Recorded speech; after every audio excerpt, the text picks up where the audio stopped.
Et en fin de compte, comme le dit, allons ensemble dans Exode, chapitre 6. Voilà comment Dieu se présente à Moïse. À les laisser aller, une main puissante le forcera à les chasser de son pays. Dieu parla encore à Moïse et lui dit, je suis Yahweh, je suis apparu à Abraham, à Isaac, à Jacob, comme le Dieu tout-puissant. Mais sous mon nom, l'Éternel, c'est-à-dire Yahweh, je n'ai pas été reconnu par eux. Dans votre version, c'est marqué Éther, mais la vraie écriture, c'est Y, H, W, H. Le E et le A n'existent pas en hébreu. Ce sont des points, des petits points ou des tirets avec un chapeau qu'on met en dessous des lettres. Quand l'hébreu, lui, lit, il n'a pas besoin de mettre les A et les E. Ce sont des, on appelle ça comment? Voyelles. Des voix. Et les autres, on appelle ça quoi? Des consonnes. Est-ce que tu peux construire une phrase avec des mots sans voyelles? Ça va être bizarre. Mais en français, on ne peut pas le faire, mais en hébreu, ils peuvent le faire. Ils savent que là, il y a un A, ils savent que là, il y a un E. Ils le savent, c'est leur langue. Et quand on dit Yahweh, en hébreu, c'est Yahweh. Dites-moi, Yahweh. Donc, quand on parle l'hébreu, on dit Yahweh. Et les gens ont voulu dire Jéhovah, en mettant un J à la place du Y, et ils ont fait Jéhovah. Ça, c'est le français, mais le vrai nom, c'est Yahweh. Yahweh. Et les Français ont pu traduire Yahweh, on dit Jéhovah. Yahweh. Et dans ces lettres-là, nous pouvons avoir le verbe être. Y, H, ta, dit, qui veut dire aussi le verbe être. Donc, Dieu dit, je suis. Qui es-tu? Je suis. Mais tu étais avant? Je suis. Tu étais avant? J'étais. Tu seras toujours? Je serai. C'est pourquoi quand il s'est montré à Abraham, il a dit, je suis qui je serai et qui j'étais. Je suis le même. Je suis éternel. C'est pour ça qu'on l'appelle l'éternel. Nous pouvons dire Seigneur éternel. Parce qu'il est Yahweh. Il est je suis. Imaginez Dieu, mon fils, qui n'a pas de commencement, pas de fin. Ça le dépasse.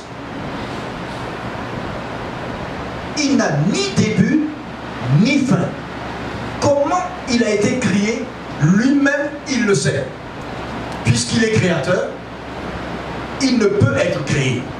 Mais s'il te plaît, Dieu, il y a toujours une cause. Mais qui est ta cause? Il dit moi-même, je suis. Donc tout ce qui n'avait pas été créé, il est. Puisque je suis sur la terre, je n'arrive pas à comprendre avec mon petite intelligence, je me soumets à lui en disant Seigneur, tu es grand. Parce que quand je vois l'infiniment grand, l'infiniment petit, je sais qu'il y a un créateur. Et si tu dis que tu es celui qui a créé, tu me dépasses. Un jour, nous te découvrirons. Mais il essaie, nous allons maintenant nous asseoir, de découvrir ce Dieu-là. Ce Dieu qui se manifeste par ses noms. Amen. Dis à quelqu'un, un Dieu qui se manifeste par ses noms. À quoi servent les noms? Si je passe mon temps à réciter des noms, et qui est ton Dieu? Il est Jéhovah Shammah, il est Jéhovah ceci, Jéhovah ceci. Mais qu'est-ce que ça fait dans ta vie? Mais je ne sais pas. Mais je sais qu'il a des beaux noms, je peux les aligner tous. Ça ne voudrait rien dire. Écoutez, souvent nous déclarons connaître Dieu, le grand Yahweh. C'est par ce nom-là qu'il s'est révélé à Moïse, mais il a dit, les autres, Abraham, Isaac, Jacob, Moïse est venu longtemps après, descendant d'Abraham, il a connu le nom de Yahvé, mais il n'a pas connu le nom de El Shaddai. Ça c'est Moïse. Abraham n'a pas connu le nom de El Shaddai. Non. Moïse n'a pas connu le nom de El Shaddai. Il n'a pas connu le nom de Elohim. Il n'a pas connu le nom de El Elyon. Mais il a connu le nom de Yahweh. Il dit, moi, c'est Yahweh. Mais je me suis révélé à Abraham, Isaac, Jacob sous le nom de El Shaddai, El Elohim, El ceci, mais toi tu me connais comme le nom de je suis. Maintenant, c'est mon nom principal, je suis. Mais quand je me révèle dans des situations ou dans des périodes de ta vie, des périodes de crise, des périodes de difficulté, je vais te montrer qui je suis dans ma propre personnalité et nature. Quand je pose un acte dans ta vie, je vais te dire que si je t'ai délivré des eaux, je suis l'Éternel qui sauve, Yeshua. Si je te guéris et que tu reçois un miracle de guérison, je suis Jehovah Rapha. Est-ce que vous comprenez? Mais à quoi servent ces noms? Je vais vous l'expliquer par une comparaison. La relation que tu as avec Dieu doit se comparer avec la relation que nous avons parents et enfants. Quand les enfants disent « Mon père s'appelle Dondon Symphorien », alors Déborah peut dire cela, Kétia peut dire cela, Élie peut dire cela, Sandrine peut dire ça. Et mon père, il s'est occupé de nous depuis que nous sommes nés, et puis nous sommes grands. Maintenant, certains sont majeurs, et bien il y en a encore 2 qui sont mineurs. Mais ce papa, il est ceci, il est cela. Mais il est très loin. Ça sert à quoi alors? Quand j'étais en difficulté à tel moment, il n'était pas là. Quand j'avais des problèmes de soucis à l'école, il me disait tiens bon, et il ne m'aidait pas. Est-ce que ce père-là est proche de vous? Alléluia. Quand je traversais une crise, il était à mes côtés à genoux. Il m'encourageait. Mes enfants savent que chaque matin, depuis des années, j'ai commencé avec les plus vieux, à les accompagner moi-même personnellement, les déposer à l'école. Chaque fois, je prie avec eux, ils sortent de la voiture.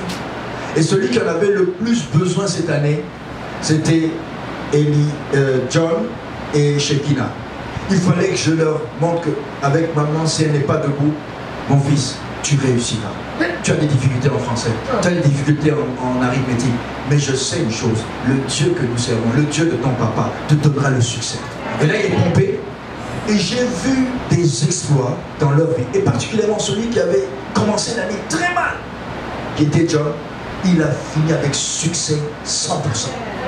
Et j'étais tellement content des enfants, particulièrement de lui, j'ai dit oui, le Dieu compris, tu vois John, il répond. Ça lui donne confiance. Et chaque enfant a besoin de sentir papa et maman avec eux dans leurs difficultés. C'est comme ça que tu comprends sa personne, tu comprends ses soucis. C'est dans les temps de souffrance, c'est dans les temps de crise qu'on apprend le plus à connaître nos parents.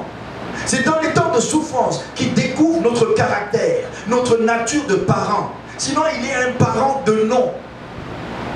Tu vas comprendre que dans les temps de crise, tu vas découvrir la profondeur de son affection. Il va te prendre dans ses bras, il va dire, tiens ferme, ça vaut le coup d'avancer mon petit. C'est bon, lâche pas. Et il te serre dans ses bras. Moi, je dis une chose, mon père ne m'a pas souvent tiré dans ses bras. Mais j'ai dû apprendre à le faire avec mes filles. Quelqu'un dit les enfants c'est bon. Mais il faut avoir un rapport avec eux. Si notre génération est dehors là, elle ne marche pas, il n'y a pas de rapport entre parents et enfants. Il y a des monoparentales, etc. Mais nous devons même faire nos efforts pour être proches de nos bien-aimés. Dis à quelqu'un, fais des efforts. Nous découvrons également Dieu à travers ces noms qui nous manifestent dans des temps de crise. Dis à quelqu'un, nous découvrons Dieu. On dirait que vous n'êtes pas ensemble avec moi. Nous découvrons Dieu. Est-ce que c'est aussi votre Dieu ou c'est seulement le mien? Je découvre mon Dieu à travers ces noms qui se manifestent dans mes temps de crise, dans mes temps de souffrance, dans mes temps où je vis des choses. Merci. Si tu déclares, tu reçois au nom de Jésus. Tous ces noms de Dieu décrivent souvent sa nature. Quand Dieu intervient et qu'il voit les besoins de son enfant. Il voit un enfant dans le besoin. Mais il voit que Satan est en train d'anticiper une stratégie pour pouvoir coincer son enfant. Dieu anticipe, dites avec moi, Dieu anticipe. Il court-circuite et il te délivre. Tu dis, oh Jéhovah. Et ce matin, je voudrais vous faire découvrir El Elyon El Gibor. Dis Amen. Amen. Le Dieu très haut, créateur et propriétaire des cieux et de la terre. El Gibor, le Dieu qui est le maître de l'univers. J'aime bien ce nom-là, El Gibor. Et quand Dieu dit, je suis El Gibor, ça sonne. Je suis El Elyon, Dieu élevé. Je suis Jehovah Shaddai, Dieu puissant. Je suis Jehovah Jireh. Je vois, je pourvois et je vois. Parce que ma vision voit loin ce que tu as besoin. Donc j'ai pourvu d'avance. Dans Genèse, chapitre 12, tout commence avec l'appel d'Abraham. L'Éternel dit à Abraham, parce que ce n'est pas Abraham, c'est Abraham. Va-t'en de ton pays, de ta patrie, de la maison de ton père, dans le pays que je te montrerai. Verset 2, Genèse 12. Je ferai de toi une grande nation. Je te bénirai, je te rendrai ton nom grand. Tu seras une source de bénédiction. Verset 3. Je bénirai ceux qui te béniront. Je maudirai ceux qui te maudiront. Et toutes les familles de la terre seront bénies en toi. Wow. Abraham partit comme l'Éternel lui avait dit. Est-ce qu'il a discuté? On nous dit qu'Abraham partit. Ce matin, le Seigneur m'a réveillé et m'a dit, écoute mon fils Saint-Foyen, la différence entre Abraham, l'homme de foi, et beaucoup d'entre vous, c'est qu'Abraham m'écoutait. Dès que je lui donnais une injonction, une parole, il réagit et il obéit, sans se demander qu'est-ce qui va arriver. Dans Genèse 12, on va le voir, le début. Dans Genèse 22, on appelle ça le sacrifice suprême d'Abraham. Dieu va lui dire, à un moment où il a testé jusqu'à la réalisation de son fils qui est venu, il va lui dire, maintenant je voudrais te tester. Va-t'en encore. Va à Morija. Donne-moi le sacrifice de ton fils. Je veux un sacrifice humain. Avant, j'avais compris ça autrement. Aujourd'hui, vous allez comprendre différemment. Dieu a besoin d'un sacrifice humain à un moment donné de l'histoire de l'humanité, mais pas des sacrifices de Satan, pas des sacrifices d'enfants, mais à un moment il voudra un sacrifice humain à la place d'un humain, et cet humain, c'est lui qui allait le choisir, et vous savez qui c'est. Dis à quelqu'un, tu commences à comprendre, parce qu'il y a une préfiguration, et nous allons découvrir le secret de qui est Jehovah Jireh. Oh, Jehovah Jireh, tu as vu ma nouvelle voiture? Jehovah Jireh, il a pourvu. Hey, tu n'as pas bien compris ce que voulait dire Jehovah Jireh. Il y a un cheminement de 12 jusqu'à 22. Et Dieu va se révéler à Abraham avec 3 noms. Et les 3 noms-là, Moïse ne connaissait pas ce nom-là. Il connaissait Yahweh, je suis. Mais eux, je me suis révélé à Jehovah El Elohim, Jehovah El Elyon, Jehovah El Gibor, Jehovah Shaddai et Jehovah Jireh. Mais qu'est-ce que ça veut dire? Allons ensemble dans Genèse chapitre 14. Nous avons Abraham qui quitte avec sa cousine, plutôt sa demi-sœur Sarah, et il a un frère qui s'appelle Aaron, qui est le deuxième, parce qu'il est le premier, lui Aaron est le deuxième, et le troisième, il est, nous allons juste jeter un coup d'œil, on nous dit qu'il partit avec Lot, et il a pris, verset 5, Sarah, sa femme, et Lot, fils de son frère, et regardez bien, Lot avait 2 sœurs. Ces 2 sœurs, il partit avec Sarah, sa femme, Lot, fils de son frère, avec tous les biens qu'il possédait, verset 5, et les serviteurs, il partit pour aller à Canaan. Abraham parcourt le pays, il dit je donnerai ce pays, etc., etc., etc.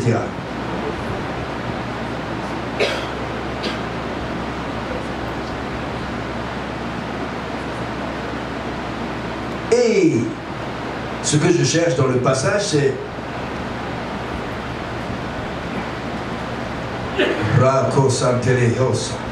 donc on nous dit qu'Abraham avait 3 frères. On le dit au chapitre 11, verset 24, Nahor, âgé de 29 ans, engendra Térak. Nahor vécut après la naissance de Térak 120 ans. Térak, âgé de 70 ans, engendra Abraham, Nachor et Haran. Amen. Et voici, on nous dit, Abraham est le premier, Nachor le deuxième, Haran le troisième. Et quand maintenant Térak, verset 28, Haran le troisième mourut. Où ça? Si on voit le verset 7, voici la postérité de Térak. Térak engendra Abraham, Nachor et Haran. Haran engendra Lot, et Haran mourut en présence de Térak son père au pays de sa naissance, à Ur de Chaldée. Le troisième fils de Térak, qui est le plus jeune de la famille d'Abraham, meurt.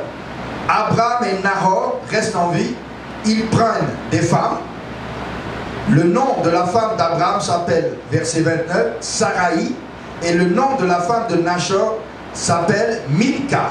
Elle est la fille de qui? Au verset 29, de Haran. Donc, le deuxième frère d'Abraham a marié sa nièce. Dis à quelqu'un ça, je ne savais pas. Abraham, dans sa famille, il y a trois. Je veux faire une étude biblique ce matin. Il y a trois. Mais vous allez voir qu'il avait aussi une demi-sœur. Ça veut dire que il y a une femme qui a donné naissance à Abraham, Nahor et Haran. Vous me suivez? Et il y avait une autre femme à Térak qui a donné naissance à qui? À Sarah. Et Sarah est devenue la femme de mariage consanguin. Il fallait peupler la terre. Aujourd'hui, vous ne pouvez pas faire ça. Parce qu'il y a trop de maladies, il y a trop de problèmes. Il faut se marier loin. Quelqu'un dit qu'il faut se marier plus loin. Ou sinon, dans les cousins, mais avec la permission des parents. Sinon, ça ne marche pas. Et là, Abraham marie sa demi-sœur. Aaron, le troisième frère, meurt. Le deuxième frère marie qui? Sa nièce, qui est la fille de celui qui est mort. Mais on nous dit que celui-là, il a aussi deux autres filles, Milka et Jiska. Donc ça veut dire que Milka, Jiska et Lot sont des frères et sœurs. Fils de qui? Et fille de qui? De Aaron qui est mort. Donc, le monsieur Térak va se trouver avec Sarai, sa fille de une épouse de second rang, qui va devenir sa belle-fille. Ma fille, belle-fille. Dis à quelqu'un, waouh! Pourquoi je vous dis ça? C'est pour que vous puissiez avoir plus de lumière quand vous lisez la Bible. On lit ça comme ça. Et vous allez voir que celui qui est resté en vie, le deuxième frère, il va rester à l'endroit où son père s'est arrêté et il est mort. Et là, quand Abraham va être loin en Canaan et que Isaac va naître, il va envoyer chercher quelqu'un, Eliezer, il va tomber dans la famille d'Abraham, direct chez son frère, qui a donné naissance à Laban. Et Laban a donné naissance à Rebecca. Au moment où Abraham allait sacrifier Isaac et qu'il retire le couteau et qu'il rentre à la maison, on nous dit que Rebecca est née. Il y a quelqu'un qui commence à comprendre. Amen. Parce que la femme de ce monsieur Isaac, prophétiquement, devenait au moment où Abraham allait le sacrifier. À ce moment, il entend une nouvelle. Il avait quel âge? Puisqu'on nous dit qu'il s'est marié à 40 ans, il avait certainement la vingtaine. Il était un jeune adulte qui était en train de se faire lier pour se faire égorger. Et il était obéissant. Si c'était un enfant comme les Shekinah, on peut comprendre. Mais un jeune adulte qui accepte de se faire lier. C'est pour ça que je vais vous montrer comment El Shaddai s'est manifesté à Abraham. Il s'est manifesté en El Elyon et il s'est manifesté en Jehovah Jireh. C'est-à-dire, je vais pouvoir. Mais si vous ne comprenez pas la famille, comment les choses se passent même, vous pensez qu'il y a un hasard avec Dieu? Comment il permet à quelqu'un de naître là-bas au moment où tu es en train de sacrifier là-bas? Quelqu'un qui a l'âge de 20 ans et au moment où il retire le couteau, s'il avait tué, Rebecca n'aurait pas vu Isaac. Est-ce qu'il y a quelqu'un dans cette salle qui me suit? Amen. Maintenant, entrons ensemble pour comprendre qui est ce Dieu qui s'est manifesté en El Elyon, en El Shaddai et en Jéhovah Jireh. Il s'est manifesté progressivement à un homme qui est idolâtre, son père est idolâtre, et Dieu lui parle, lève-toi et va dans le pays que je vais te montrer. Un Dieu qui n'a pas de voix, un Dieu qui a une voix et qu'on ne voit pas. Mais mon père, il avait des théraphines et des idoles. Mais moi, je suis le Dieu qui veut te parler et je suis esprit. Oh, va-t'en de ton pays vers un pays que je vais te montrer. Alors, vers un pays que je vais te montrer. Mon père voulait aller en Canaan. Serait-ce à Canaan? Allons. On y va par la foi. Il va me le dire en route. Pendant qu'il arrive, Dieu lui dit, c'est bien à Canaan. L'initiative de ton père, c'était mon initiative, mais je ne voulais pas que ton père arrive là parce que c'est entre toi et moi. Je t'ai dit amen. Amen. Ton père a initié la chose. C'est moi qui ai mis dans son cœur. Parce que cette bénédiction que j'ai mis dans le cœur de ton père, il a commencé, mais c'est moi qui veux traiter avec toi, Abraham, parce que c'est moi qui veux t'amener en Canaan. Maintenant, écoute-moi bien. Tu quittes ton pays. Je vais te bénir. Et puis, tu as Sarah comme femme.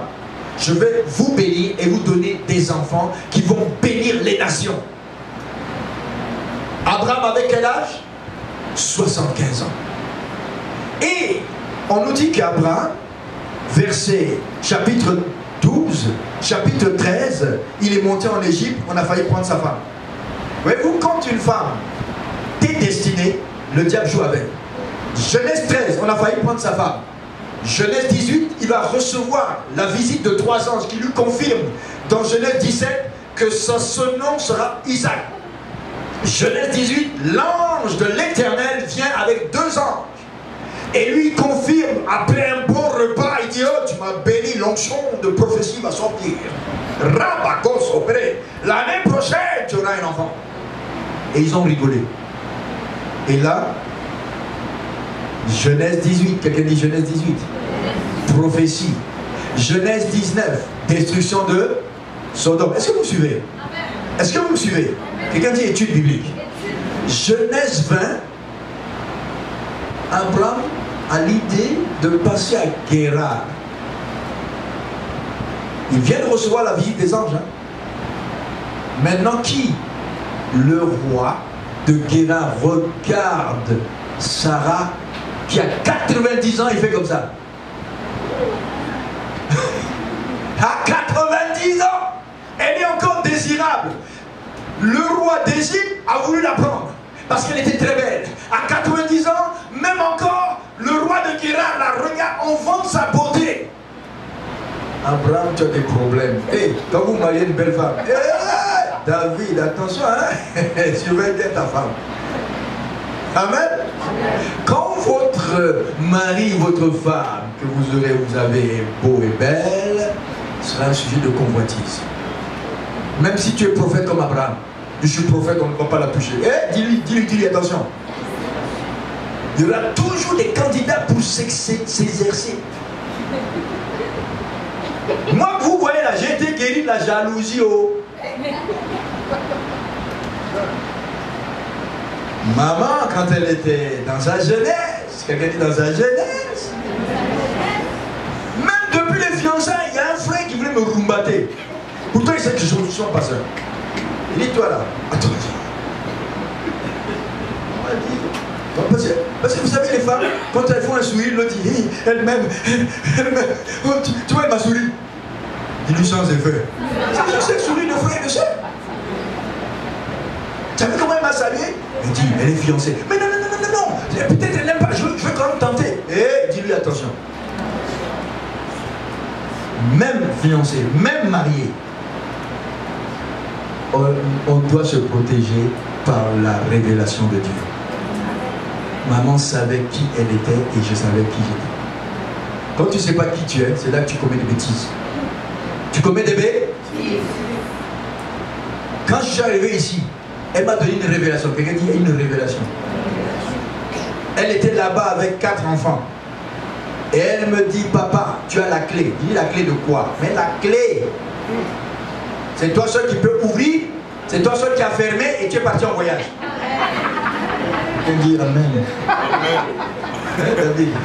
La clé. Et moi je lui dis, maman, une fourmi noire, dans la nuit noire, sur une pierre noire, si je fais une connerise, Dieu me voit. C'est moi qui ai inventé ce mot. Ça veut dire que même si je te trompe au Canada, Dieu me voit. Et toi là-bas, n'oublie pas, j'ai la clé.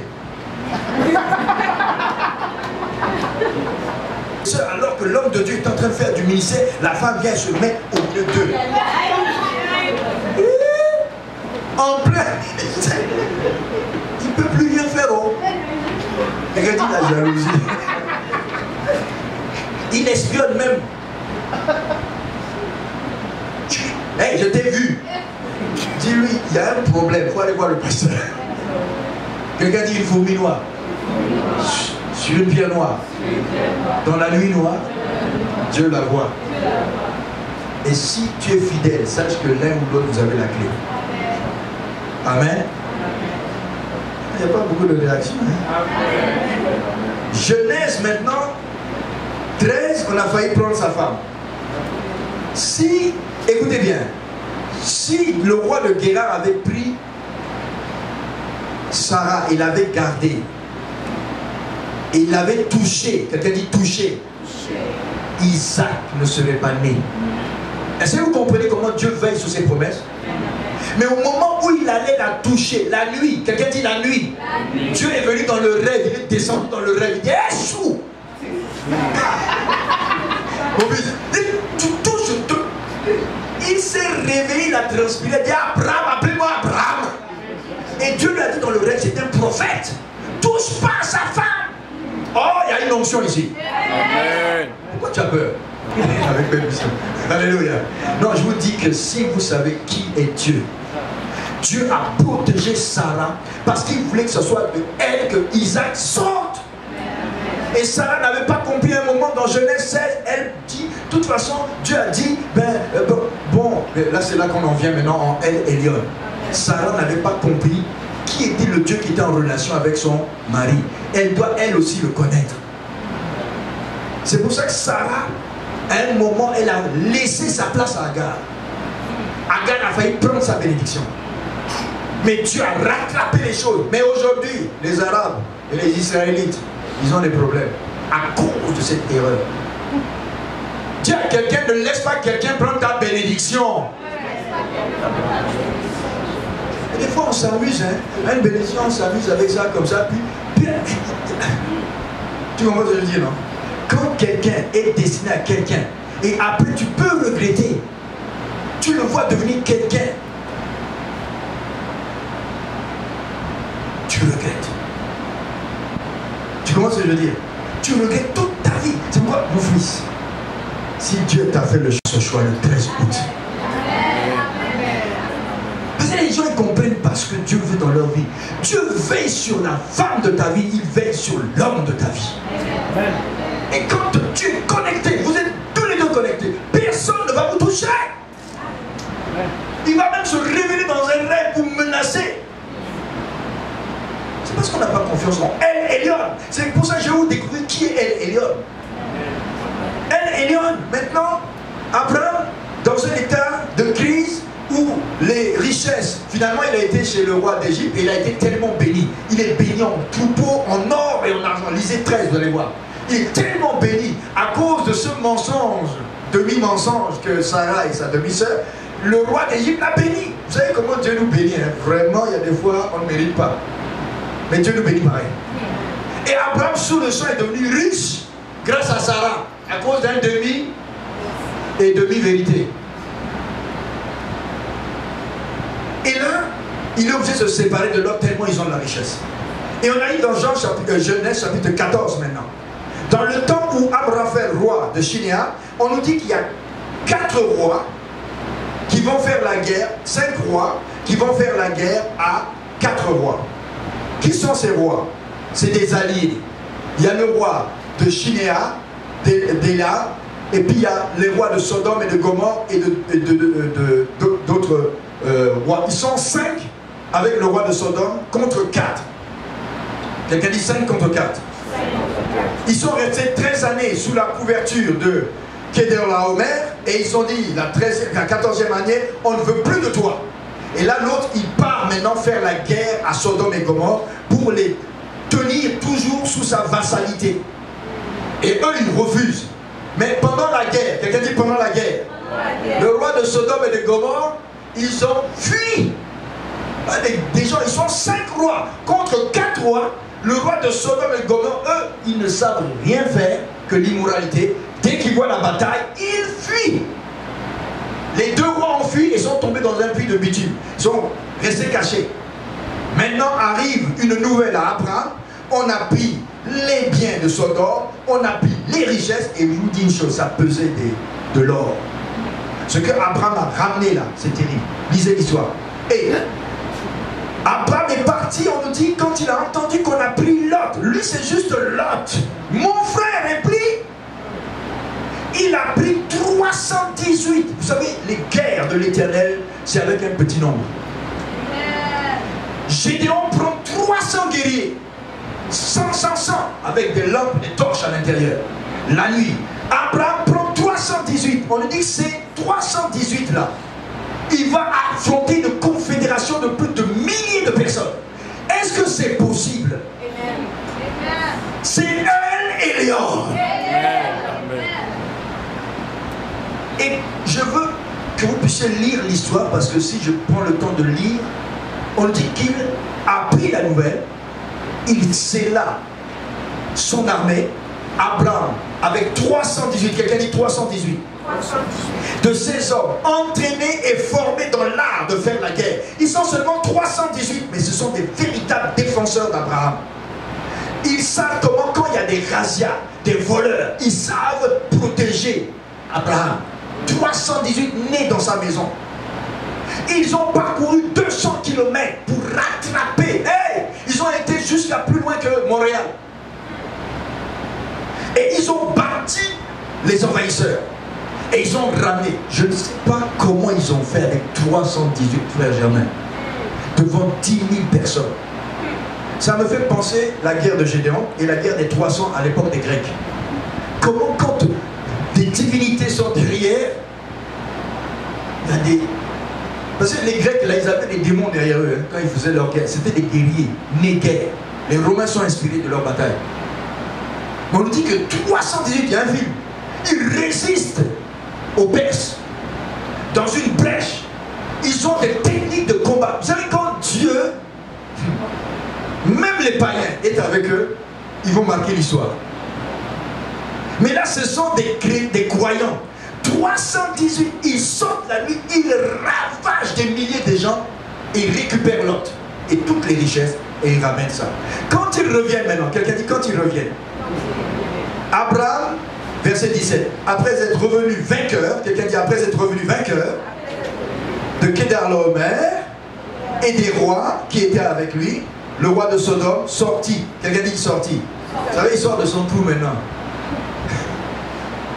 Mais au moment où Abraham revient,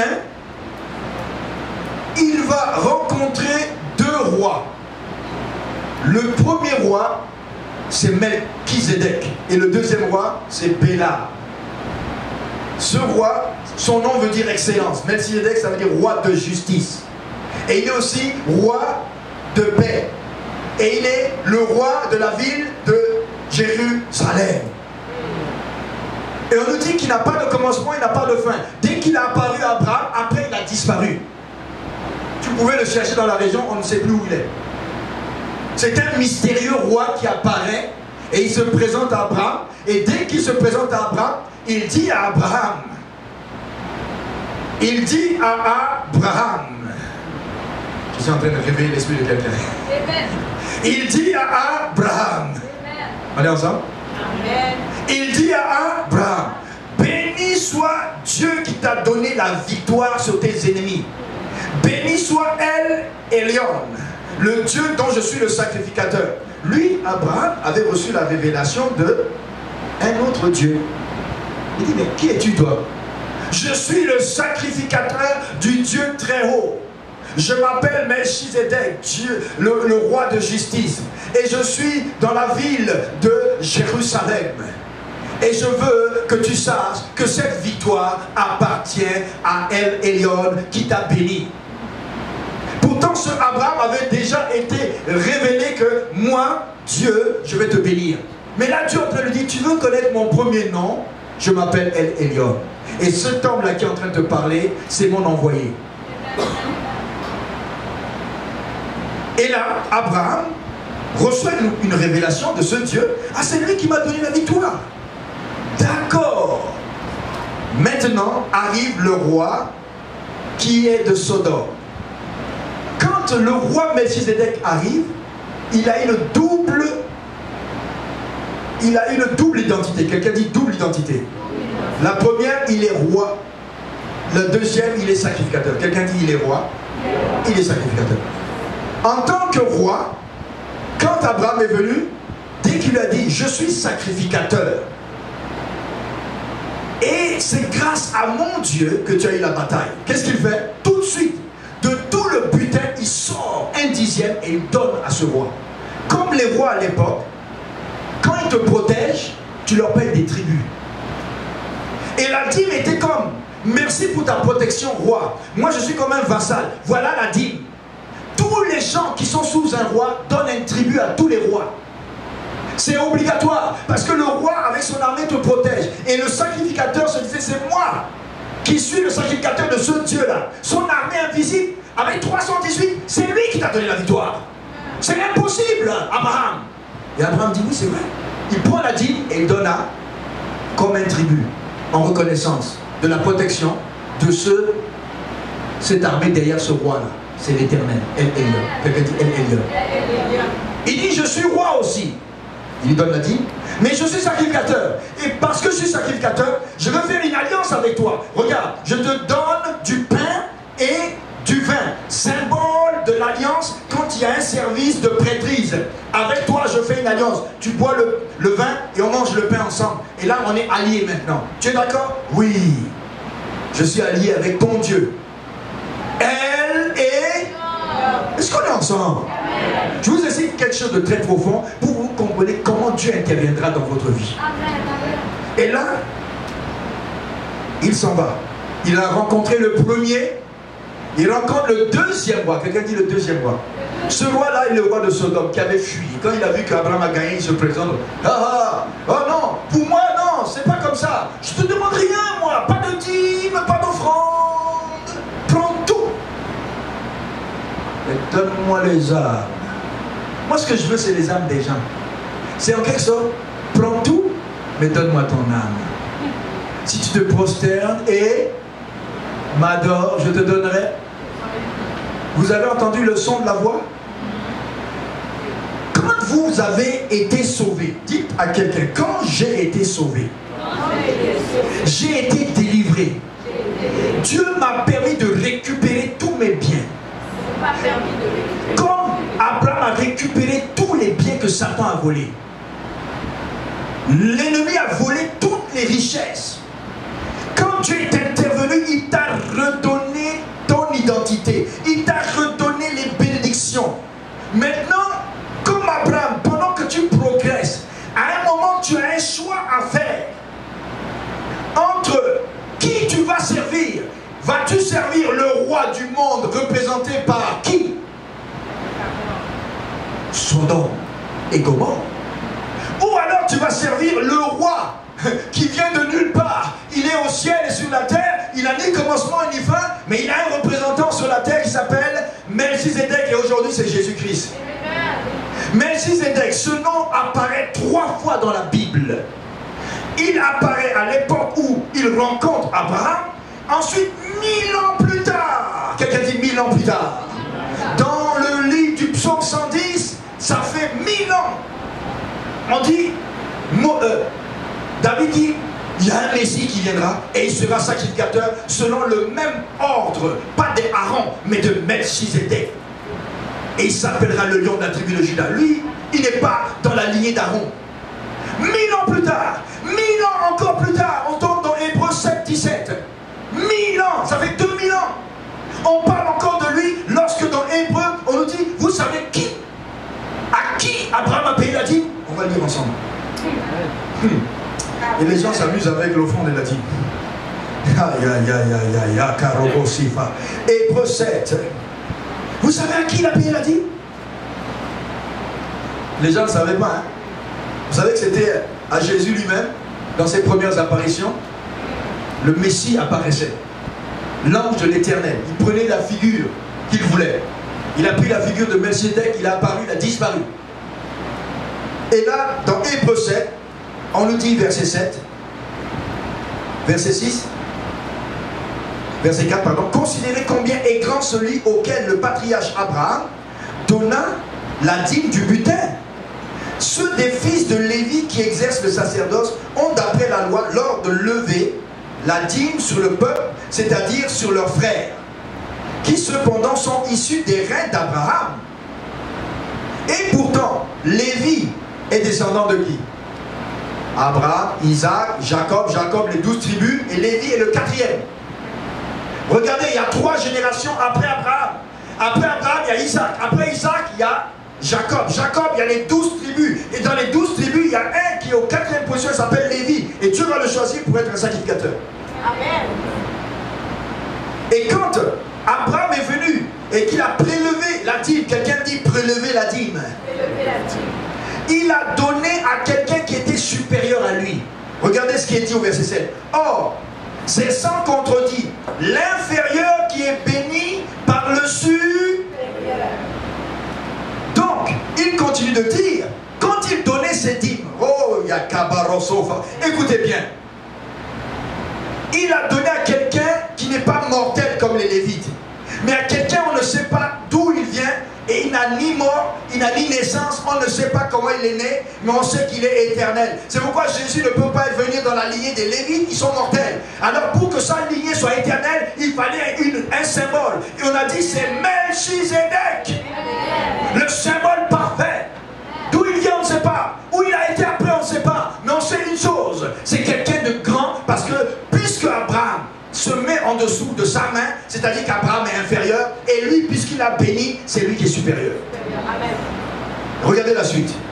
De plus, Lévi qui perçoit la dîme, l'a payé à travers Abraham. Regardez. On va prendre Père Abraham, le frère Germain. Lève-toi. Ensuite, ton fils Isaac. Lève-toi. Après, le fils Isaac, Jacob. Et ensuite, on va prendre quelqu'un pour qu'il soit Lévi. Hein. Viens, Lévi. Tu es sacrificateur, tu es le 4e position des fils de Jacob. Regardez, ça fait combien de générations? 4. Alors, maintenant, moi, je suis Melchizedek. Alléluia. Et alors, tu me donnes la dîme. Et je prends ta dîme, et je te donne le symbole de l'alliance, qui est le pain et le vin, symbolisé dans la Sainte Seine.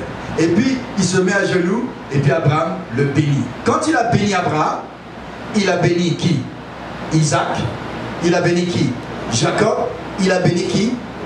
Si vous lisez, on nous dit que c'est ainsi d'habitude. Les gens payent la dîme à Lévi, mais ce n'est même pas à Lévi qu'on a payé la dîme. On a payé à Melchizedek. Et Melchizedek, quand Abraham a payé sa dîme, on nous dit que Lévi aussi avait payé sa dîme. Parce que quand il a payé sa dîme, lui, il était dans ses reins. Quand vous allez voir un sorcier et que vous lui donnez votre argent, tout ce qui est dans vos reins sont condamnés. C'est un principe. Quand tu entres dans la franc-maçonnerie, tu soumets tous tes descendants à la franc-maçonnerie. C'est pourquoi il y a des enfants et des gens qui ont des problèmes dans leur famille. Ils ne comprennent pas pourquoi ils sont troublés. On a récemment été en Martinique, il y a une sœur. Les gens de la franc-maçonnerie du vaudou la poursuivent. Elle ne sait pas pourquoi.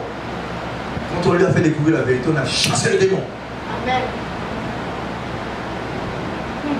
Quand vous allez chez le sorcier et que vous lui donnez un présent, toute votre famille est soumise à tout ce qu'il va faire comme rituel. C'est pour ça qu'après les sirènes des eaux et tout ça, ils vont sur les enfants, l'enfant dit, mais je ne comprends pas, moi j'ai des trucs que je vois la nuit, parce qu'il y a le papa ou la maman qui a fait une bêtise. Est-ce que vous comprenez le principe? Mais si tu vas chez un homme de Dieu, et qu'il te bénit, lui n'est pas sorcier. Et que tu fais ce que Dieu te dit, les dîmes, les offrandes. Lui, il transmet une bénédiction à tout ta descendant. Et puis il y a des enfants qui sont bénis, c'est pas pourquoi il est béni. Il devient un homme d'État, il dit, peut-être c'est à cause de mon père, je ne sais pas qu'est-ce qu'il a fait. Parce que ce père-là, cette mère-là a fait des gestes quand Dieu a honoré. Quand lui, il a payé la dîme, Lévi avait payé aussi. Si lui, il a payé le sorcier, toi tu vas payer le sorcier aussi, toi aussi, et toi aussi. C'est comme ça. Dis à ton voisin, c'est comme ça. Merci frère, soyez bénis. Et les gens ne comprennent pas. Est-ce que vous voulez le bien de vos enfants? Tout ce que Dieu vous dit de faire, surtout, on nous dit, oh, dans le Nouveau Testament, il n'y a pas une question de dîme, de vendre. Ah, c'est vrai, c'est la libéralité. Mais là, on nous souligne quelque chose de avant la dîme. La dîme, c'est quand? Docteur, la dîme, c'est à l'époque de Lévi, non? Il y a combien? 4 générations plus loin, on a systématisé la dîme dans la loi. Mais Abraham, est-ce que quand il payait la dîme, il y avait la loi? Il a payé avant la loi. Et il a payé à qui? À une figure symbolique qui est le Messie. Donc la dîme demeure éternelle, avant la loi et après la loi. C'est pourquoi le Melchizedek. Les gens discutent beaucoup. Ce n'est pas une question de loi, oh ça c'est l'Ancien Testament. Non, Abraham a donné, pas parce qu'il avait reçu la loi de Moïse. Moïse n'était pas encore. Et quand les gens discutent, ils oublient que Dieu est un roi en qui nous devons payer des tribus pour sa protection, pour la reconnaissance de la protection qu'il fait. Parce que quand un roi te protège, tu dois lui être reconnaissant. Et quand tu n'es pas reconnaissant, tu brises une alliance. Le pain et le vin, c'est l'alliance. Et le roi a besoin que tu l'honores. Chaque fois qu'il te bénit, tu dois sortir un dixième et dire je veux t'honorer. Ah, mais ça c'est l'Ancien Testament. Non, fais plus que l'Ancien Testament. Puisque l'Ancien Testament se limite à un dixième, va jusqu'à 20 dixièmes si tu veux. On a dit la libéra. Celui qui sème beaucoup va moissonner beaucoup et ses descendants vont être beaucoup bénis. Mais celui qui est schiste, eh ben, il ne va pas voir aussi. C'est comme ça. Chez moi, quelqu'un qui ne donne pas, on dit qu'il est maboko béton. Ça dit qu'il a une main de béton. Maboko, c'est comme on lingala, hein, c'est ça, non? Hein? C'est maboko.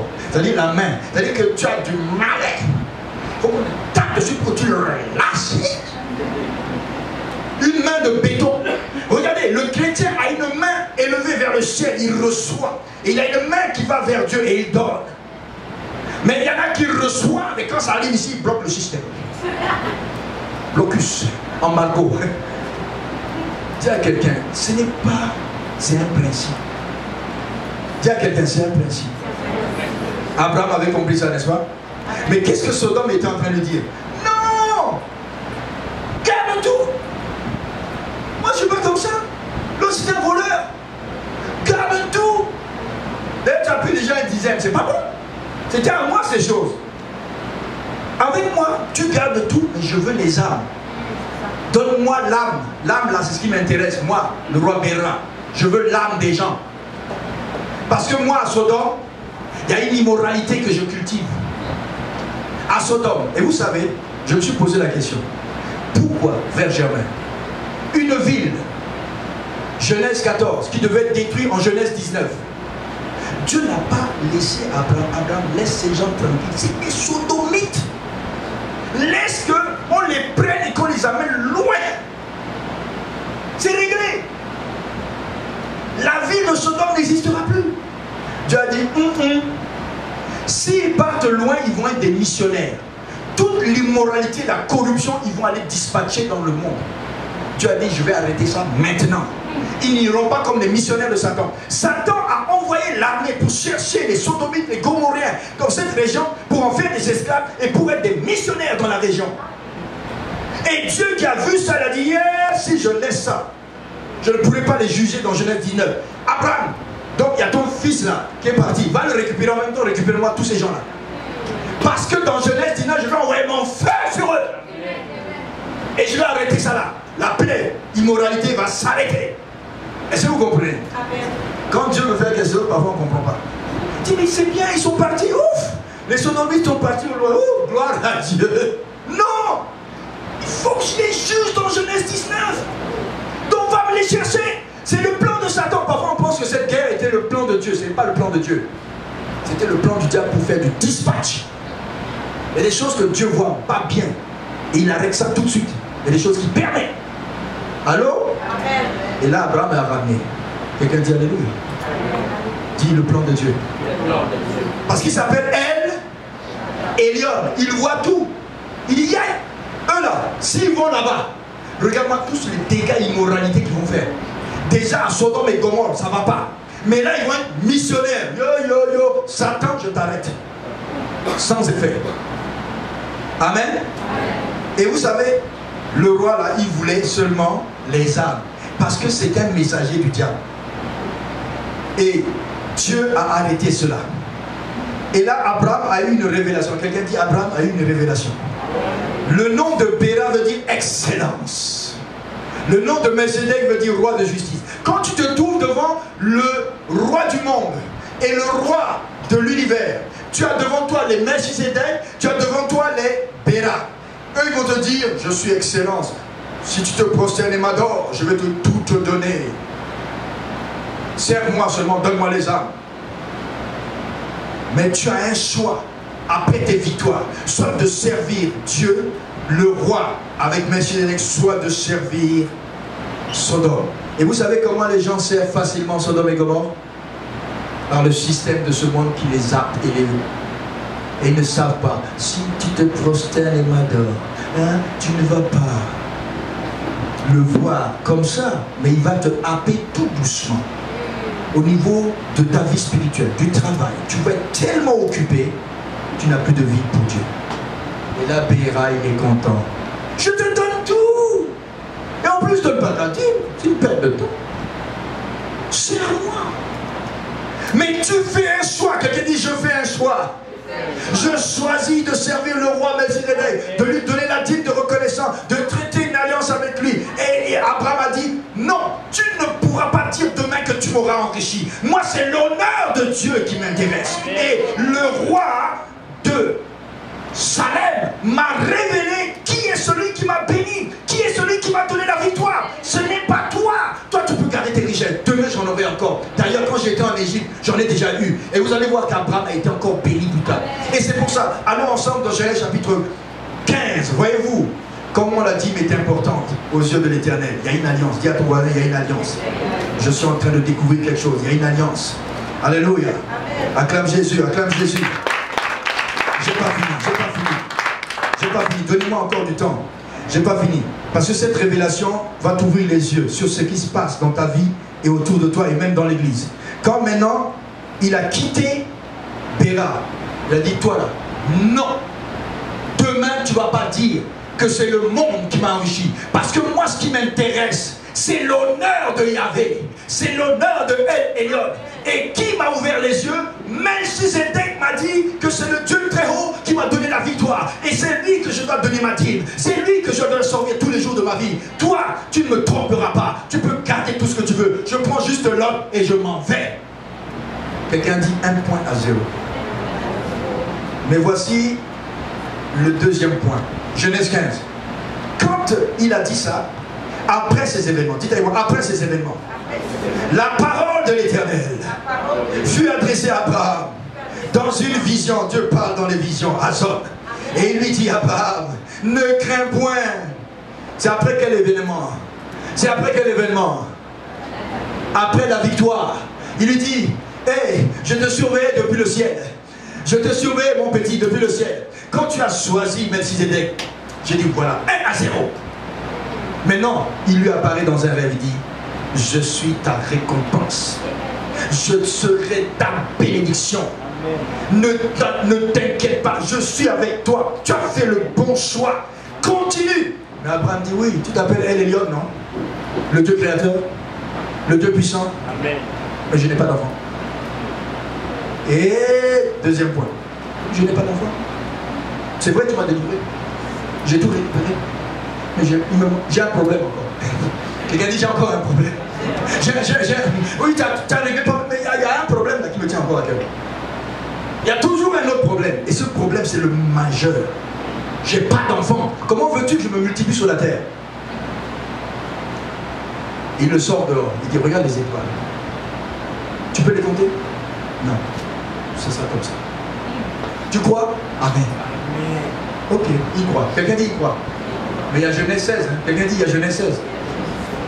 Regardez ce que il a dit en Genèse 15. Je n'ai pas d'enfant. Mais regardez dans Genèse 16, verset 1. Sarah, sa femme, la femme d'Abraham, ne lui avait pas donné reçu la révélation la nuit. Mais la femme, est-ce qu'elle a reçu? Bon. Je n'ai pas d'enfant. Hein. Mais Dieu m'a dit cette nuit qu'on va avoir un enfant. Laisse tomber. Voilà Sarah, prends-la. Ça va être réglé tout de suite. Quelqu'un dit moyen charnel. Voilà Agar, pardon. Vous savez, quand vous décidez charnellement les choses là, vous êtes en train de court-circuiter votre destinée, d'hypothéquer beaucoup de choses. Elle pensait que, non, Agar comme ça, elle va avec elle. Hein? Elle était en train de céder sa place. 1, 2, hypothéquer la destinée d'Israël qui est en guerre jusqu'à aujourd'hui. Ne faites pas des erreurs. Oh, et puis tant pis. Et on s'en fout. 1, 2 dis avant. Esaü, tu es le fils aîné. Oh, prends mon doigt de l'étomac à manger. Il y a des gens qui s'amusent, hein. Donne-moi à manger. Moi, manger, c'est maintenant. Est-ce que Dieu, tu le vois? Moi, manger, je vois. Donne-moi à manger. Tu veux mon doigt de l'étomac? Tiens. Dieu dit, les anges, écrivez. Dactylographie. Il a dit, il n'est plus le fils aîné. Changez les rôles. Après tout ce qui arrive, il m'a volé mon droit de lait. Il n'y a pas de bénédiction pour moi, papa. Non, il n'y en a plus. Il y a des décisions. Dis à ton voisin qu'il ne faut pas prendre. Surtout dans des domaines, surtout, le mariage, il y a des choses là. Fais pas de coups de tête. Tu peux partir. D'abord, j'ai donné ta droite et puis tes parents me fatiguent. Tu peux partir. Voilà la porte. Oh. Mais cette femme, elle me fatigue. Elle peut partir. Après, tu le vois, il vient chez les parents. Pardon, mon père. J'ai dit des bêtises. Oh. Tu veux combien? 10 millions, je peux donner. La femme dit non, je ne veux plus de lui. D'abord, il y a quelqu'un dans ma vie. Ah bon? Il a dit, je cède ma place à quelqu'un d'autre. C'est ce que Sarah a fait. Dis à quelqu'un, ne cède jamais ta place à une autre personne. Ne cède pas ta bénédiction à quelqu'un. C'est pour ça que quand elle a fait ça, après, Agar est devenue un. Qu'est-ce qu'elle a fait?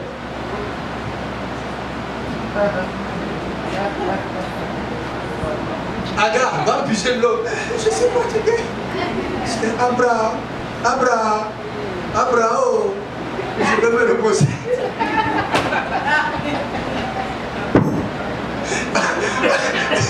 Sarah dit, hein?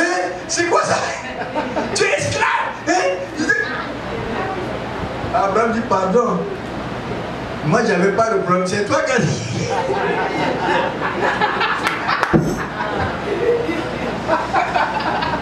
Alléluia. Abraham l'a goûté. Sarah dit, l'autre qui dit, toi, il y a quoi? Vous connaissez en Afrique, non? Comme des coépouses. L'autre, comme dehors. Et puis le mari va dire, après tout, tu fous quoi ici? Il n'y a pas d'enfant. L'autre là, elle a fait quelque chose. Toi, tu as donné quoi? Dehors. C'est comme ça souvent. Hein? Fanny, en Afrique, c'est dur. Hein? Même partout. Il ne faut pas céder ta bénédiction. Il ne faut pas là, comme Esaü, donne-moi à manger. Lui, c'est vendre. Ne cédez pas, parce que les décisions que vous prenez ici, Dieu est inscrit au ciel. Après, il y a des scénarios qui arrivent dans votre vie, vous dites, mais comment ça fait ça? Toi, je suis son enfant. Ah! Il y a des choses qu'il ne faut pas dire, il y a des choses qu'il ne faut pas faire. Amen. Dis à ton voisin, ne t'amuse pas. Après ça, Dieu revient. Quelqu'un dit, Dieu revient. Il a vu ce qui s'est passé en bas, non? Il revient 13 ans plus tard. Quelqu'un dit 13 ans plus tard. Abraham, qu'est-ce que je t'avais dit? Genèse 17. Que tu allais avoir un fils, je suis qui? Oui, mais tu m'avais dit tu es El Elyon. Mais oui, mais tu as oublié une chose. Chaque jour, je me révèle. Je suis maintenant El Shaddai. Amen. J'appelle à l'existence ce qui n'existe pas. Amen. Tu ne savais pas que je suis capable de te donner un enfant. Je te laissais regarder pour voir comment tu vas te débrouiller avec cette révélation. Mais tu as vu ce que Sarah a fait? Maintenant qu'il la chasse avec l'enfant, maintenant je vais te traiter avec toi. Ce n'est pas, et dans ce chapitre, ce n'est pas de... Il dit oui, mais regardez ce qu'il dit. Celui qui est né dans ma maison, Genèse 15, c'est lui qui va être héritier. Ça va être Eliezer, parce que je n'ai pas d'enfant. Il dit, ce n'est pas lui. C'est Lot, ce n'est pas lui. C'est Ismaël, ce n'est pas lui. C'est celui qui va sortir de toi et de Sarah. Parce que je suis El Shaddai. Quel âge elle a maintenant? 90 ans. Quel âge tu as maintenant? 99 ans. Ça veut dire, ça veut plus de 24 ans, j'entends. Je t'ai pas demandé de mari. Je t'ai pas de femme. Et tu dis, j'attends ma bénédiction. Ça fait trop longtemps, Seigneur. Combien d'années? 24 ans. Et il n'a toujours rien vu. C'est là que ta foi est mise à l'épreuve. Et tu as besoin de découvrir qui est El Shaddai. Tu avais découvert le Dieu créateur très haut, mais il faut qu'il descende maintenant. Qu'il vienne voir dans tes besoins. Qu'il vienne voir que Sarah est capable.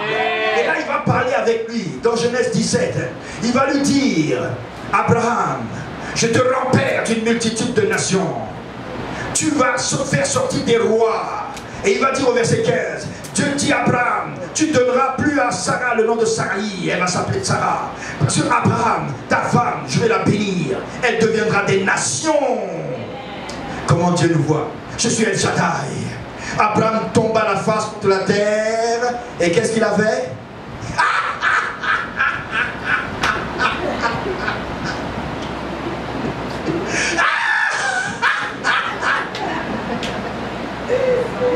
Pourquoi il a ri? Il dit, tu es vraiment El Shaddai? Tu penses que moi là, à 89,9, je peux avoir avec quelqu'un 4,9,0?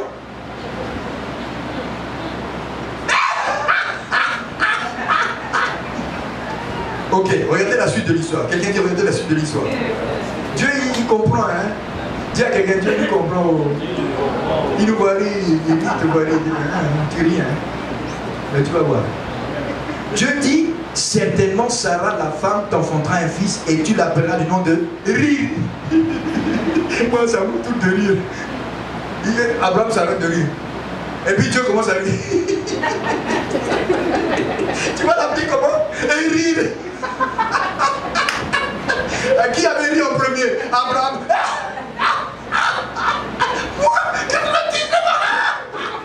Et puis Dieu dit, tu as fini de rire? Bon, laisse-moi parler à Abraham. Elle va avoir un enfant et ton enfant, tu lui donneras le nom de rire. Abraham est là. C'est autour de Dieu de rire. C'est autour de Dieu de rire. Rira dès qu'il rira le...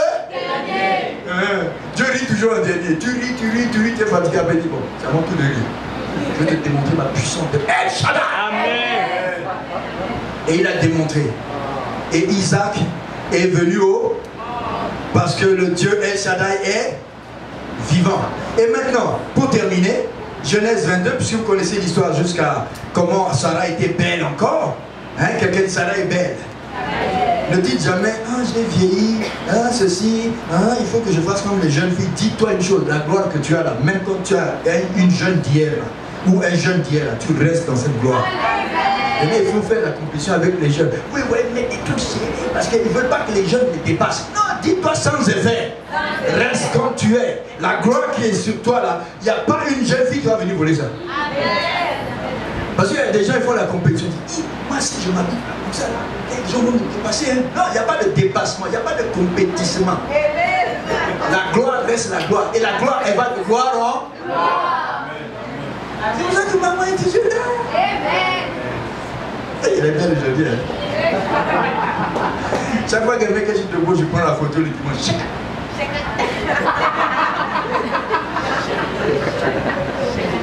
J'ai beau aller dans les îles, je parle d'elle. Les mamans à sont fatiguées. Alléluia! Amen. Gloire à Dieu. Parce que quand tu commences Ça veut dire qu'à côté là, tu n'as pas compris.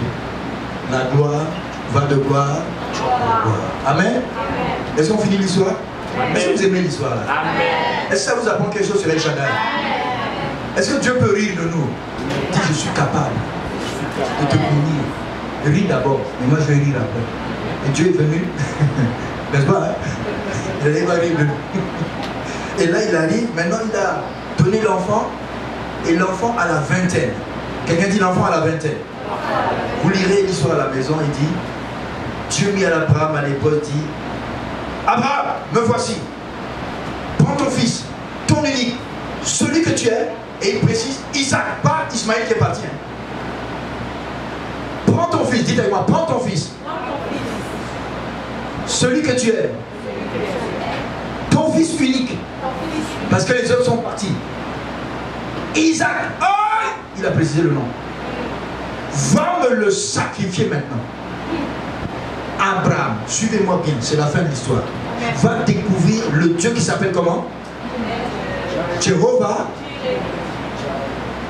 Abraham maintenant va nous démontrer qu'est-ce que la véritable adoration. Le matin très tôt, quelqu'un dit le matin très tôt. Et moi je connais Sarah, si je lui dis un mot, elle déjà avec cette histoire de Agar là, elle va faire des calipettes comme les Africains. Tu veux prendre mon enfant? Jamais, je vais aider Dieu, il ne bouge pas. Il y a des secrets même avec ta femme, Dieu dit ça reste entre nous.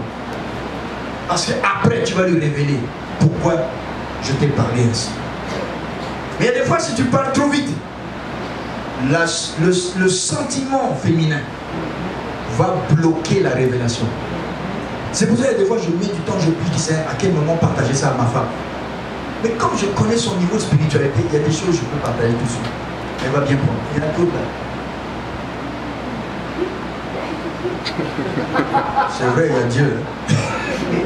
C'est vrai, il y a Dieu. Mais Lolo, c'est absolument. Dieu n'est pas comme ça. Dieu te dit de couper la tête de mon fils. Tu as vu dans quel pays? C'est les païens qui font ça. Je te dis, j'ai reçu le même message que dans Genèse 12. C'est sa voix que j'ai entendue. Ah, sans affaire. Est-ce que vous comprenez? Même la femme va dire sans elle. Et puis toi tu vas dire, il faut que je l'écoute encore. Hein?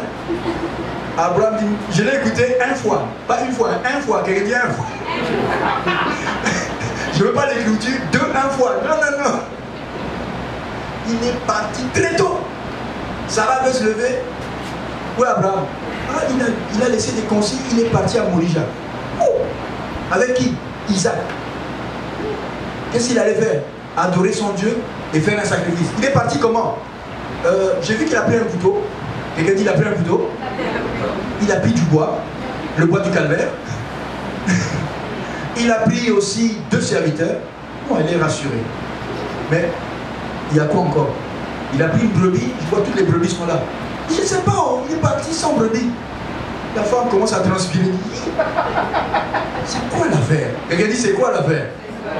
Maintenant en chemin, quelqu'un dit en chemin. Il marche. Il arrive en chemin. Première épreuve, il dit, d'abord il a vaincu Sarah. Hein. Deuxième épreuve, il dit aux serviteurs, vous là, bougez pas. Parce qu'au moment où il va lever le couteau, ils vont sauter sur... Oh pardon maître, non, fais pas ça. Ils vont se battre avec... Il a dit, vous là, bougez pas. Moi et mon fils, j'ai reçu une révélation. Nous allons adorer Dieu. C'est la première fois qu'on a le mot adoration dans la Bible. Et nous reviendrons. Dis à ton voisin quelle voix. Parce que je sais qui est Jéhovah El Shaddai. Il m'a dit des promesses. Je ne vous dirai rien, ni à Sarah, ni à vous. Je sais une chose. Nous allons seulement adorer notre Dieu El Shaddai. Je le connais comme elle est. Il m'a révélé que mon fils est né comme El Shaddai. Je sais qui il est. Mais en chemin, il a laissé les deux. Et ensuite, il avance. Le fils. Quelqu'un dit le fils. La brebis. Père, où est la brebis? Qu'est-ce que je veux dire à Isaac? Mon fils, Quelqu'un dit quand tu es connecté. Dieu, Jair, avance. Voyez-vous la révélation? Mon fils, c'est toi. Les gens beaucoup. Il aurait perdu le ça. Surtout au 21e siècle. Il dit, père, tu me prends pour qui?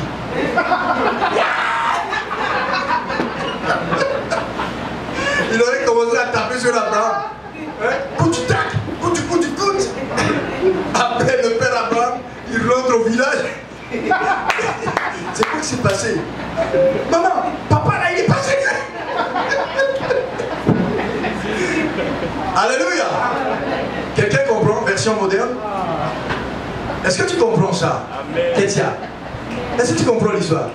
Les gens d'aujourd'hui, vous savez, je vois en Isaac un net obéissant. Il avait la vingtaine, hein, parce que quelques années après, il va se marier. Il n'avait pas 5 ans. Il avait la vingtaine, entre 20 et 25. Et à cet âge-là, on est robuste. Et Abraham a eu le temps de marcher pendant 3 jours, sans dire un mot à 2 serviteurs, à Sarah, ni à Isaac. Nous là, on aurait été en chemin.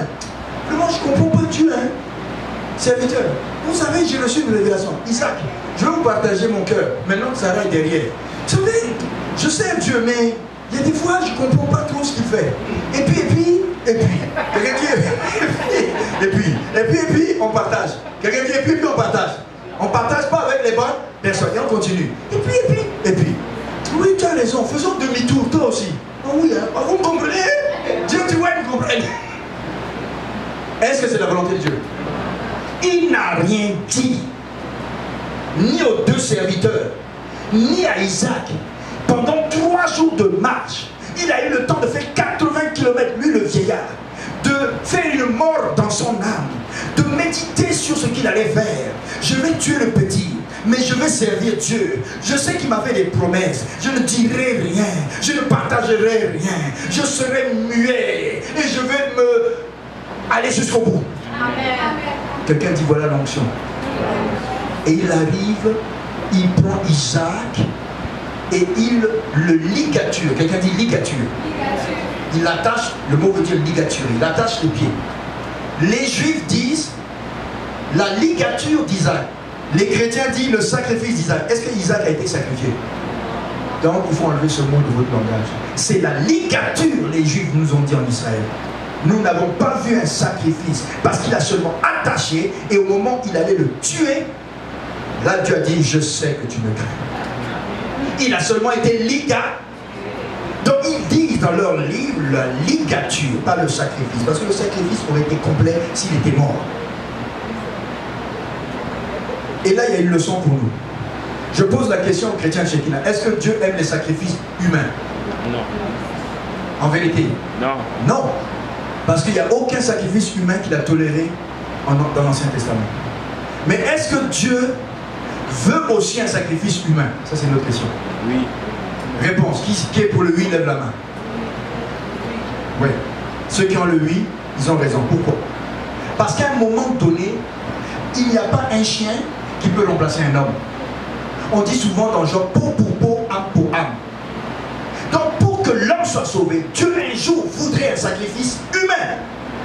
Mais pas n'importe lequel. Amen. Pas des sacrifices, mais un seul. C'est pourquoi Hébreu dit, me voici, j'entre dans le rouleau du livre pour faire au Dieu ta volonté et pour me sacrifier pour les hommes. Amen. C'est à ce moment qu'il a accepté le seul sacrifice qui vient de ses entrailles lui-même, incarné dans un homme. Parce que vous ne pouvez pas vous sauver. Moi je descends par mon fils, je prends la forme humaine et je me donne à vous. C'est le seul sacrifice qu'il a accepté, c'est lui-même qui meurt pour l'humanité. Là au moins il peut supporter. C'est pour ça que c'est le seul sacrifice qu'on appelle la rédemption, le rachat. Mais il avait, à travers celui de Isaac, il dit, je suis en train de vous prophétiser quelque chose qui va arriver bientôt. Mais pas celui-là, Isaac. Regarde là-bas, va aider ton père. Il y a un mouton là qui s'est promené depuis 3 jours. Il a les cornes pris dans Dieu est le Dieu de El Shaddai. Oh, je dis Dieu est le Dieu de El Shaddai. Dieu est le Dieu de Jehovah Jireh. Alors qui cherche une solution. Je vais tuer mon fils. Comment je vais faire? Mais il n'y a pas d'autre brebis. Comment je vais faire? Nous, on voit le Jéhovah Jireh. Mon Dieu pourvoira à tous mes besoins. Tu sais, j'ai une nouvelle veste. Tu as pourvu, hein? Amen. Mon Dieu pourvoira à tous mes besoins. Hé, tu as une nouvelle voiture, non? Oh, il est comment? Nouvelle voiture. Ah, c'est bon, hein? Nouvelle voiture. Quelqu'un dit nouvelle voiture. Est-ce qu'il a souffert pour ça? Oui, il a eu quand même un accident, perte totale. Et quand on était là-bas, j'ai dit, c'est parce que Dieu veut lui donner une nouvelle voiture. Quand je suis arrivé, il a eu sa nouvelle voiture. Mais il a eu une perte totale, accident grave. Le diable voulait te tuer. Mais Dieu voulait juste te donner une nouvelle voiture. Derrière le Jéhovah Jireh, il y a toujours un sacrifice. Et nous, on voit, Abraham dit, je vais aller adorer Dieu, je vais revenir. Louange, viens Isaac, louange, louange à Jésus. Chante avec moi mon fils, je vais te tuer. Hein? Jésus. Tu es prêt pour mourir? Alléluia. Louange, je vais le tuer, louange. C'est comme ça que certains chrétiens imaginent Jéhovah Jireh. Hein? Ils s'en vont à la louange. Ils ne voient aucun sacrifice dans la vie spirituelle. Mais quand ça chauffe, c'est comme ça qu'il va pouvoir. Non, non, non, non, non. Ah non. Ouais, je ne veux pas souffrir, je veux tout de suite mon sacrifice. Tout de suite ma bénédiction. Donc, vous comprenez la bénédiction de Jéhovah Jireh? Il y a eu quelque chose pour vous qui a été sacrifié. Amen. On peut se lever maintenant? Vous avez compris maintenant? Est-ce que vous pensez que Dieu peut intervenir? Même si vous avez l'âge, même si le temps a passé, même s'il y a des difficultés, il est El Elyon. Quelqu'un dit il est El Elyon. Il est le Dieu créateur, le Dieu qui pourvoira à tous mes besoins. Il est le Dieu tout-puissant. Même si mon âge me fait rire, même si les événements me font rire, il rira bien. Mon Dieu rira en dernier. Moi, Isaac s'en vient.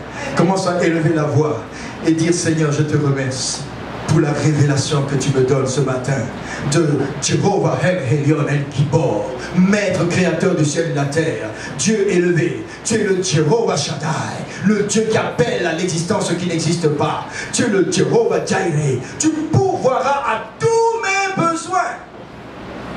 Élève la voix. Élève la voix si tu as été touché par la révélation, comme Abraham a été touché par la révélation des noms de Dieu. Dieu ne t'a pas abandonné. Dieu ne t'a pas abandonné. Dieu n'abandonne personne.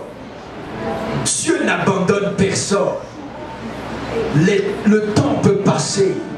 Les événements peuvent passer. Mon fils, Dieu est El Shaddai. L'âge d'Abraham peut passer. Dieu est El Shaddai. Il est El Shaddai. Il n'oublie personne. Le temps peut passer, ma fille Claudine. Le Dieu que tu sais est El Shaddai. Oh, tu ne l'as pas connu encore sous ce nom, Fanny. Il ne change pas. Il n'y a pas d'ombre de variation en lui. Il est Jéhovah Shammah. Le Dieu qui entend ta prière. Il est El Gibor, le maître de l'univers. Il tient les astres dans ses mains. Il tient le diable dans ses mains. Il tient les myriades d'anges qu'il a créés lui-même. C'est lui le créateur. El Elyon. Oh, je voudrais que tu célèbres ce Dieu. C'est ce Dieu que tu sais. C'est ton Dieu. Oh, mon Dieu est un Dieu puissant. Je ne l'ai pas encore connu. C'est parce qu'il ne s'est pas encore bien révélé à moi. C'est pourquoi je parle beaucoup. Mais s'il se révèle à moi, ma bouche sera fermée. Ma bouche s'ouvrira pour louer l'Éternel. Hey, hey, hey, hey, hey. Ma bouche s'ouvrira pour bénir le Dieu El Gibor, créateur, maître de l'univers, bien-aimé.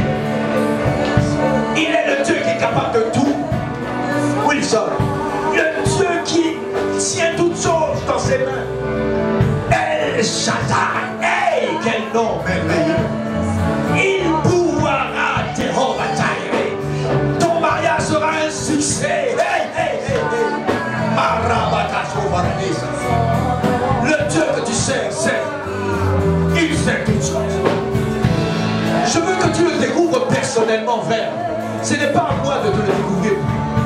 Dis, Seigneur, si ce que tu dis de tes noms, je veux continuer à découvrir les noms de Dieu. Hey, hallelujah. Dieu se glorifie ce matin dans la vie de son peuple. Dieu lui redonne courage. Dieu lui redonne espoir. Dieu te redonne l'espoir, le courage. Il n'a pas changé. Les événements ne peuvent pas changer sa nature. Il est le même. La Katarabalobo que si Pharaosa. El Shaddai est son nom. Oh, chante avec moi, chante avec moi. El Shaddai, Shaddai. Lève les mains vers ce grand Dieu. Oh, alléluia.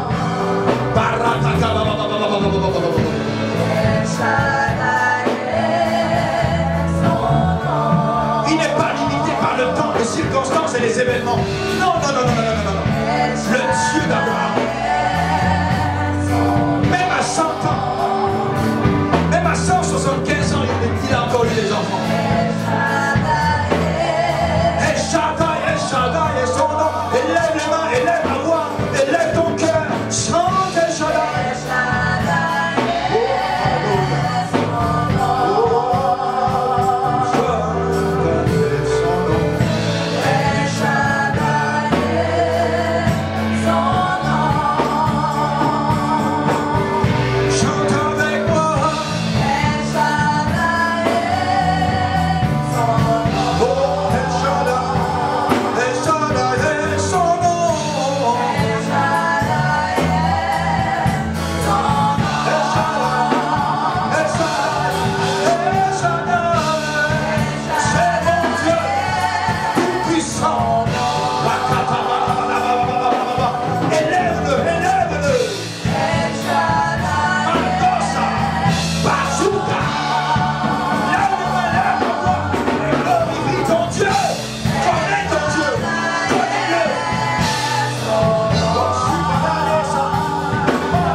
Peuple de Shekinah, Dieu a un message pour toi ce matin. Peuple de Shekinah, Dieu te dit, quand tu dis j'ai la foi, ça veut dire que tu es dans le repos. Mais quand tu n'as pas la foi, tu es dans le trouble, tu n'as pas la paix. Et là, ton Dieu n'est pas El Shaddai. Mais le Dieu que tu connais, El Elyon, El Shaddai, Jehovah Jireh, ce Dieu-là, quand il te dit je vais agir, reçois la paix. Sois dans le